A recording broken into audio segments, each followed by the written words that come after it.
All right, so as you can see, we have our Touratech manual number 09-065-1397-0.pdf. There's the, well, that's not the URL for you guys, but there it is. So we have these screws here going in with those washers behind it and spacers. So here we are on the shelf. We have our bracket going. It's funny because right now we've got Matt over here doing wiring on the exact same cord. We're going at it from both ends. Yeah, so we got this guy. This is through.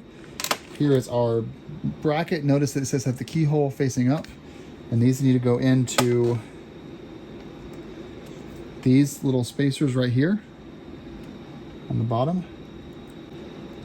And you're going to need to press these in so they're flush in the back there. One per.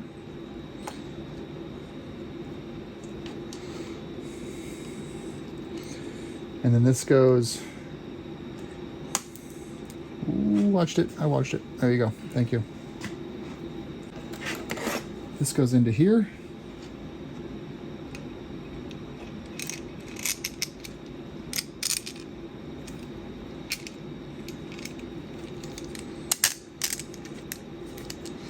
And then behind it we have, it says here, use these spacers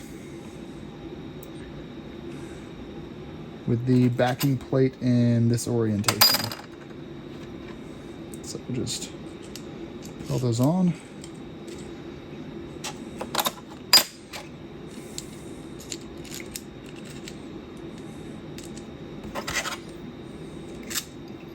Just like this.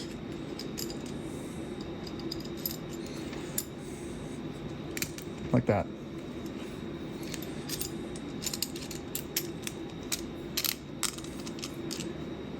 After that, you got a couple more of those washers and then locking nuts will go in. Next up, for putting this on your bike, we're going to go with the, I think the 2 bracket setup. No, I think maybe we'll do the 1 bracket setup. Should be enough. Yeah, we'll do the 1 bracket setup. Hopefully it'll fit. These are all of the bolts that come with it. They do have a ram kit if you want to do a ram, but then get that up there and you're done. Now before you put your base plate on, you're going to need to tighten these down all the way flat. So figure out a way to basically poke through and hold these down to the bottom while you torque them down. The size of these nuts are size 8. All right, so now that we have the base plate rigged up, I'm going to show you what this looks like. So you have your spacer is in, your 4 spacers are in, your backing plate is on, you have one of these threaded to the very edge, you've got your other one in your hand, and then you're holding these screws in this way. Make sure your key is facing up when you go to mount it. So we're going to put this here, snake this around, keys are facing up, so it's going to be this way. See how I'm doing this? And then we're doing it just like that. So now that this is on, I can lay this forward.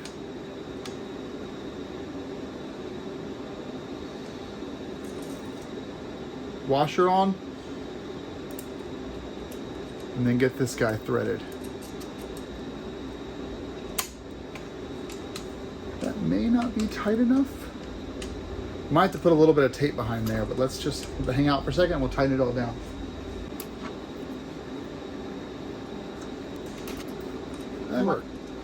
The thing is, it's got to be able to stand my sort of riding.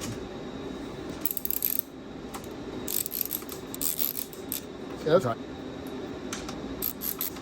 Bring this over, slide these into the holes.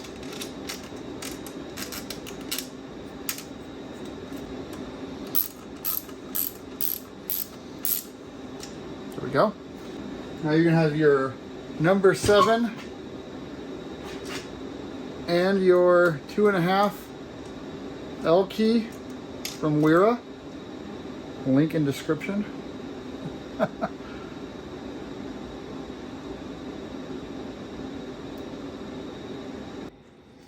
So here's on the back. So now we have, so this is all tightened down. This is your larger 8 size socket. These are your 7s.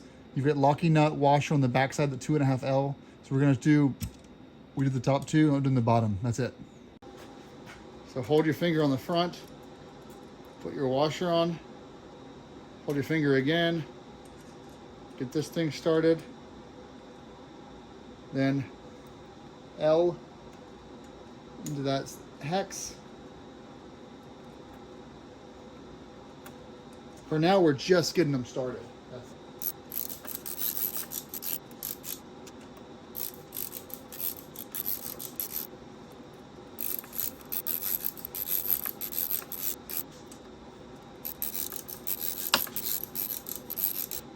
I would say resistance, and then half a turn, depending on how much torque you have. I mean, if you got a long wrench, then you might not want to do that. But let's look at it now.